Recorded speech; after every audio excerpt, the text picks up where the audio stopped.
प्रणाम साथियों। आज 14 मई को काशी के घाट पर गोदी मीडिया का, सबसे ईमानदार मीडिया का रंगमंच सजा। इस रंगमंच के दो पात्र थे। एक भारत के नौटंकी सम्राट नरेंद्र मोदी और दूसरी गोदी मीडिया की एंकरनी। आज तो हद हो गई कि गोदी मीडिया की एंकरनी ने नरेंद्र मोदी को दुनिया के सबसे लोकप्रिय नेता घोषित किया। जो नेता परीक्षा के दौर से गुजर रहा है और हताशा में देश के विभिन्न स्थानों पे चुनावी रैलियों में अल्ल बल्ल बकता फिर रहा है और जिसके लोकप्रियता का परिणाम 4 जून को आना है, लेकिन ये बिकी हुई मीडिया, गोदी मीडिया, उसे दुनिया का सर्वाधिक लोकप्रिय नेता घोषित करने से बाज नहीं आ रही है। खैर, आज के उनके इस अदा का भारत की जनता चुनाव शुरू होने के पहले चरण से इंतजार कर रही थी और बाद में तो ये अपेक्षा व्यक्त की जा रही थी कि तीसरे चरण में या चौथे चरण में उनका रोने का अभिनय हम सभी को देखने को मिलेगा। लेकिन थोड़ा देर से ही सही, 4 चरणों के चुनाव संपन्न होने के बाद देश को चिर प्रतीक्षित अभिनय देखने को मिला। उनके इस अभिनय से देश में इस निराशापूर्ण उदासी वाले चुनाव में लोगों में एक उत्साह का भाव आया है, एक खुशी का वातावरण तैयार हुआ है, लोगों का पूरा मनोरंजन हुआ है। लेकिन हम बिहार वासियों के लिए तो आज दुख की घड़ी है। बिहार के पूर्व उप मुख्यमंत्री और पूर्व राज्यसभा सदस्य और भाजपा के कद्दावर नेता रहे सुशील कुमार मोदी जी का निधन हुआ और उनके इस निधन से पूरे बिहार भर में और बिहार से बाहर भी उन्हें के चाहने वालों में एक शोक की लहर है। सुशील कुमार मोदी जी को हम अपनी श्रद्धांजलि अर्पित करते हैं। लेकिन बड़े आश्चर्य का विषय है कि अभी लगभग 1-1.5 महीना पहले तक तो वो पूरी तरह स्वस्थ थे। 1-1.5 महीना पहले उनकी एक तस्वीर पटना एयरपोर्ट से आई थी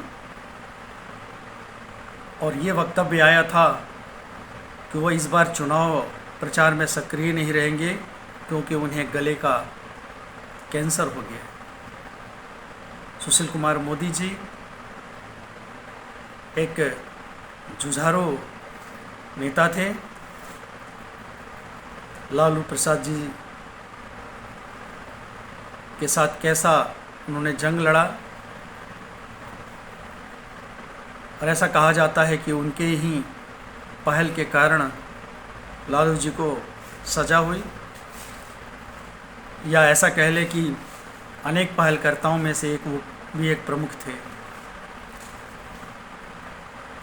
फिर भी लालू जी के साथ उनका आत्मीय रिश्ता था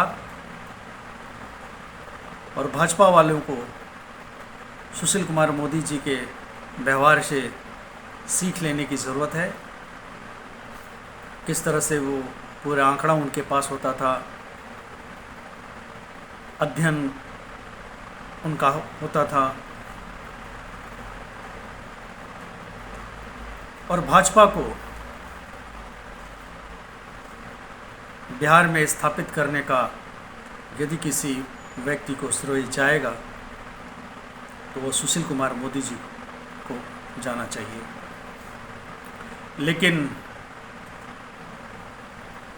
पिछले कुछ समय से हम देख रहे थे उनके साथ कैसा दुर्व्यवहार दूसरों ने नहीं, भाजपाइयों ने खुद किया।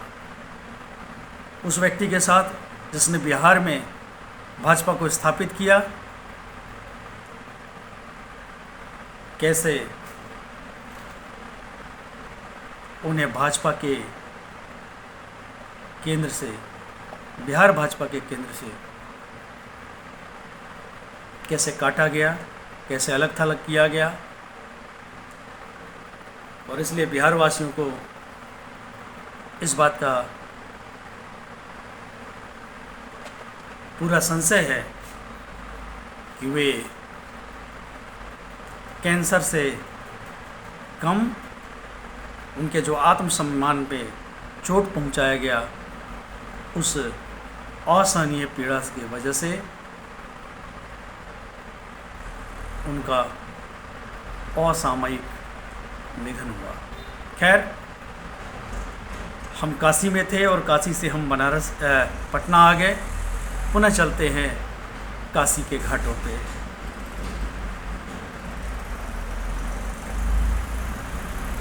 नौटंकी सम्राट ने आज कहा कि माँ गंगा ने उन्हें गोद लिया है।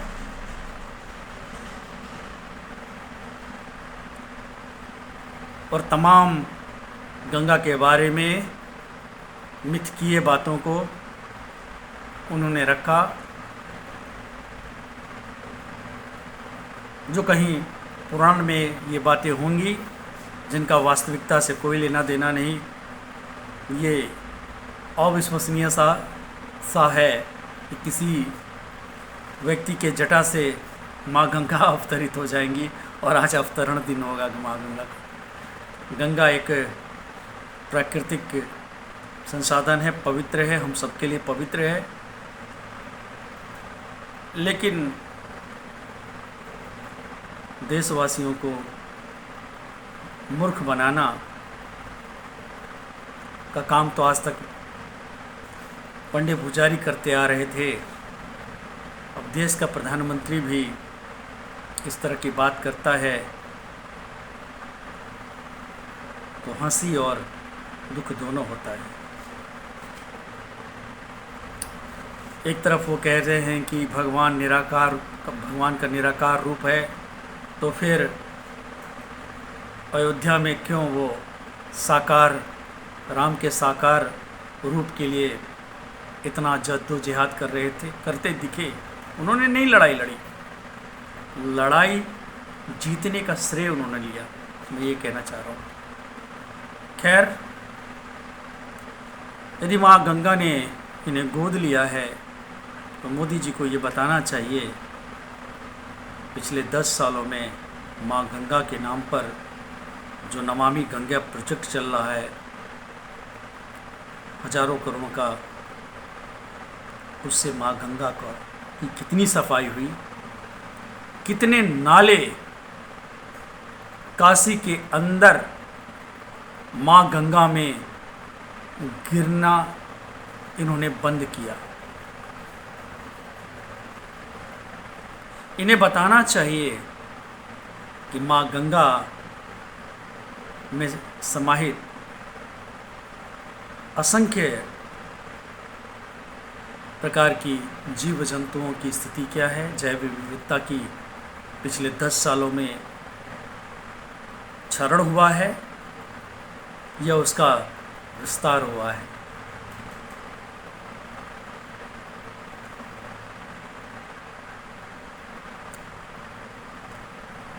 प्रधानमंत्री जी ने कहा कि देश के भले के लिए ईश्वर ने उन्हें चुना है और भारत में उन्हें भेजा है। मोदी जी, आप ये बताएं, इलेक्ट्रॉल बॉन्ड के माध्यम से देश का आपने क्या भला किया? आपको ये बताना चाहिए जिस कोरोना वैक्सीन का ट्रायल पूरा नहीं हुआ था उसे देशवासियों को ज़बरदस्ती क्यों लगवाया? क्या ये भी उनकी भलाई के लिए था, भले के लिए था? मोदी जी, आपको बताना चाहिए कि देश की नीतियाँ आज भारत परस्त क्यों नहीं है, किसान परस्त क्यों नहीं है।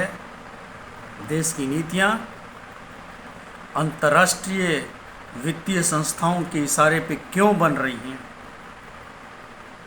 मोदी जी, ये झूठे राष्ट्रवाद का जो नकाब आपने पहना है वो अब उतर चुका है। अनावश्यक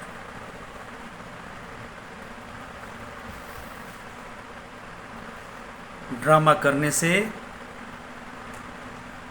अब कोई भला नहीं होने वाला है।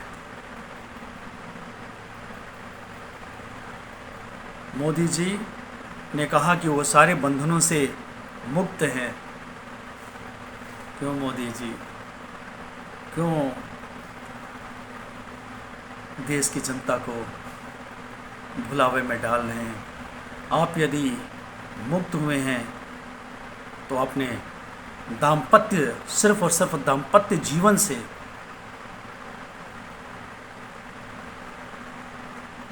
मुक्त हुए हैं,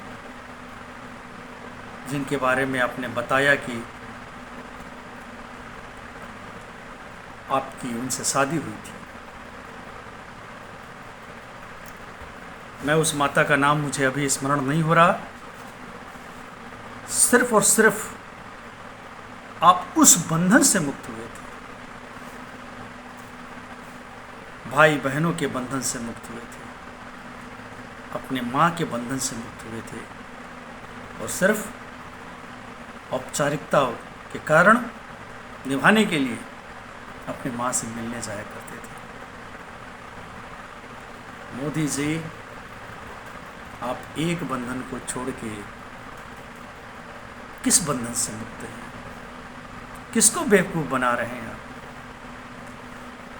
सत्ता का मोह गया नहीं, सत्ता की लिप्सा आपको झूठ बुलवा रही है कि माँ गंगा ने आपको गोद लिया है, और आप ये झूठ बोल रहे हैं कि आप बनारसी हैं। गुरु अगर बनारसी हुआ तो 2 लाइन बनारसी में बतिया के तो दिखला देता।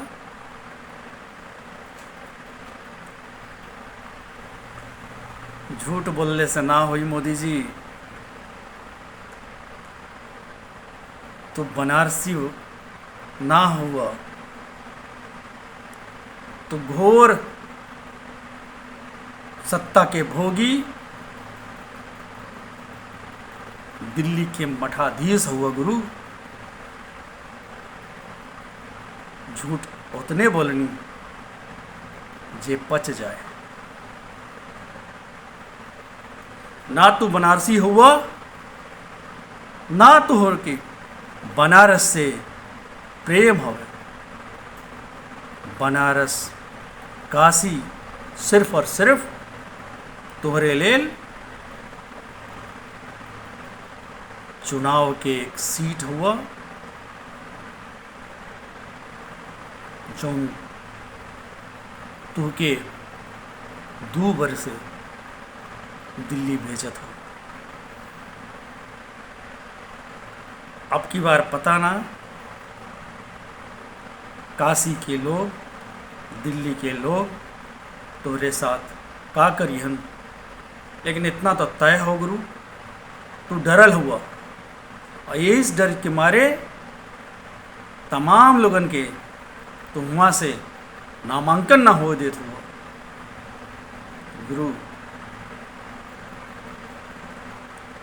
तो बनारस के जनता के भले ही धर्म के नाम पर भरमा के वोट पाजी व गुरु, लेकिन देश भर से 4 जून के तुहार विदाई तय हो और तुहरे विदाई में देश के भला हो, काशी के भी भला हो, माँ गंगा के भी भला होई।